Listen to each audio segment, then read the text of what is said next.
All right, thank you, Brian. Well, the 4th of July is just about here, and if you're not going to leave fireworks to professionals because you want to set them off yourself, you got to be safe about it. That is for joy. Now, joining me now from the Water Restoration Group is a field tech and marketer, Sierra Furrow. Thank you so much for joining us, Sierra. Let's start with, if people are going to set off fireworks, how quickly can they do damage to a home if they're set off in a wrong location?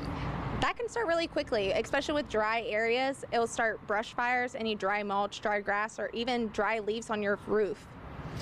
Well, how can people protect themselves from damage? I mean, if they're going to set off fireworks, they purchased them, they're on their property, the city says it's okay, it's all in their hands, what do they do? That's a great question. Actually, they really should look over and make sure they have a wet surface or a bucket of water near them, and make sure once they have lit those fireworks or anything, they dispose of them in a bucket of water, preferably metal, but for demonstration, we had this on hand today. That's right, and of course, this is pretty important as well, don't you think? You can't forget that. We need the extinguisher. And if it gets too out of hand, please call your fire department.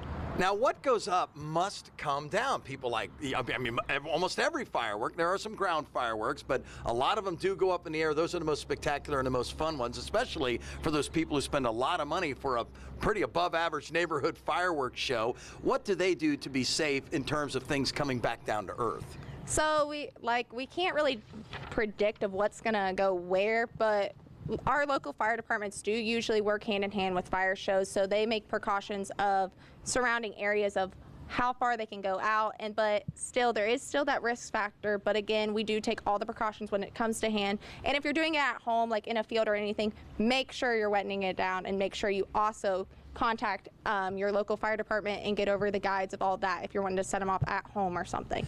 Yeah, you certainly need to watch the direction, I would think, of which way you're shooting them as well. Is there any kind of precautions you should take? Do they go straight up or maybe at an angle, or do they ever think too much about that?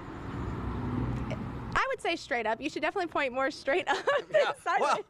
well, you wouldn't want to be sideways, away. but maybe at a slight angle, I guess, is where I was going at. It would, but straight up's the better way to go.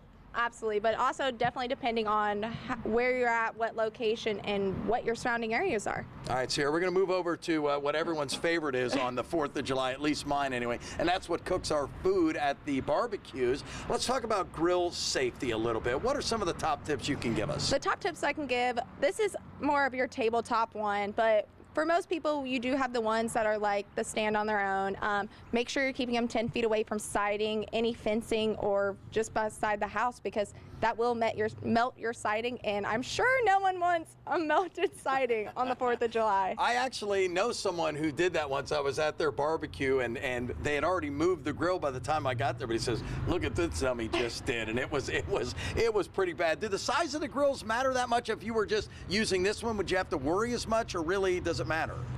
Honestly, size can matter, but more you have to look for if it's a gas or a charcoal grill and how you dispose of them. Gas, you also have to worry about if you're shutting off that propane tank, where charcoals, you have to make sure you're disposing them correctly in a metal container.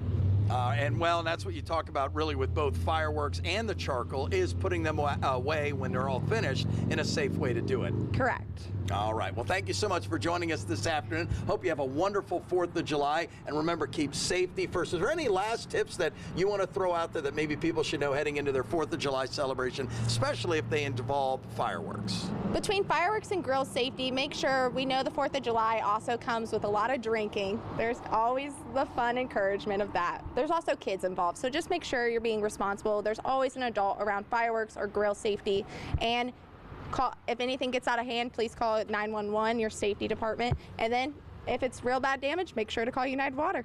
All right, thank you so much, Sierra Furrow. Thanks for joining us this afternoon on a beautiful day out here on the patio.